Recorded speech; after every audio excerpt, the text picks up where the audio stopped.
Morning. Don't know where you are, but where I am, it's early. The world's still stretching. The coffee's hot, and the signals are already coming in. Let's take a look before the day starts making demands. This is Signal Check with Adrian North. Wednesday, June 24th. Still dark outside where I'm sitting. First cup's doing its work. Let's see what moved overnight while we weren't looking.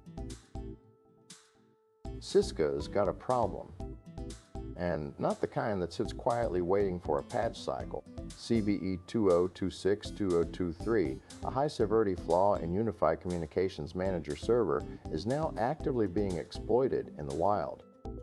It's a server-side requests forgery vulnerability, which means attackers can trick the server into making requests it shouldn't be making. Access internal resources. Pivot to other systems, the usual nightmare. Cisco released patches, but here's the thing. If you're running a UC environment and haven't applied them yet, someone's probably already poking around. This isn't theoretical anymore. It's Wednesday morning and the exploits are already running. LastPass is back in the news. And yeah, I know you'd think we'd be done with that story by now, but no. They've confirmed that hackers accessed customer data from their Salesforce environment after stealing OAuth tokens in that Clue supply chain attack from earlier this month. OAuth tokens. The keys to the kingdom, basically. Once you've got those, you don't need passwords, you just walk right in. LastPass says they're investigating the scope, notifying affected customers, all the standard crisis protocol. But this is what modern breaches look like now. It's not always the front door. It's the supplier, the integration.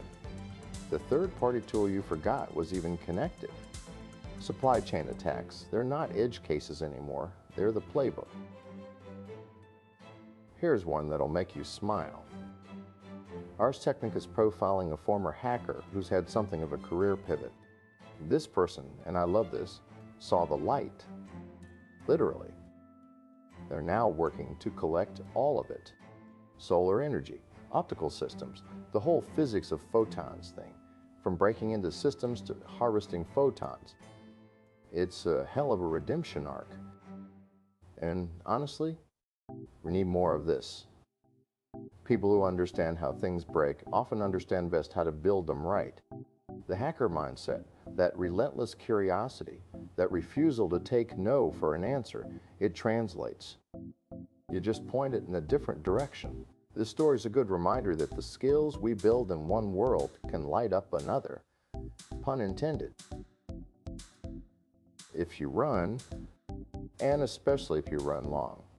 Runner's World has something for you. They published a piece on 8 ways you might be sabotaging your long runs without even realizing it. Going out too fast. Skipping fuel. Ignoring hydration until it's too late.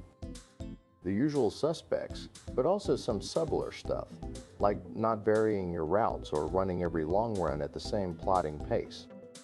Here's the thing about long runs. They're supposed to teach your body something. Endurance, yes, but also resilience, pacing, mental toughness.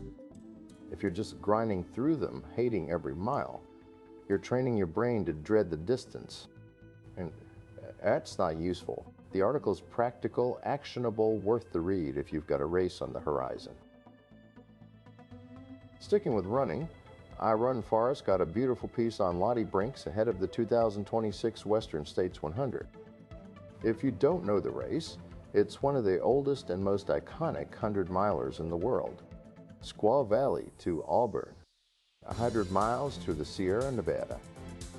Brinks is carving her own path through the ultra scene, and this profile digs into what drives someone to line up for that kind of suffering.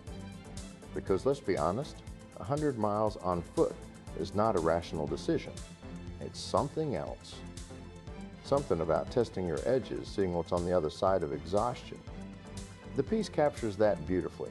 If you've ever wondered what makes ultra runners tick, or if you are one and just want to feel seen, give it a read.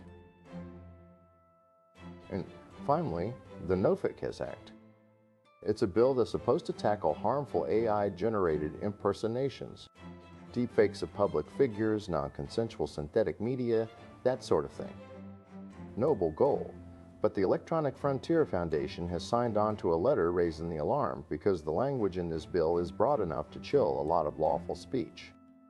Satire, commentary, news reporting, parody. All of it could get caught in the crossfire. Here's the problem with trying to regulate synthetic media. The line between harmful impersonation and legitimate creative expression is thinner than most lawmakers realize. And once you give someone a tool to silence fakes, it's almost always used to silence critics. We've seen this before. Every time. The EFF's right to push back here. If we're going to regulate AI-generated content, we need to do it surgically, not with a sledgehammer. That's Signal Check for today. Close the tabs, step outside. The day's waiting. We'll talk again next time.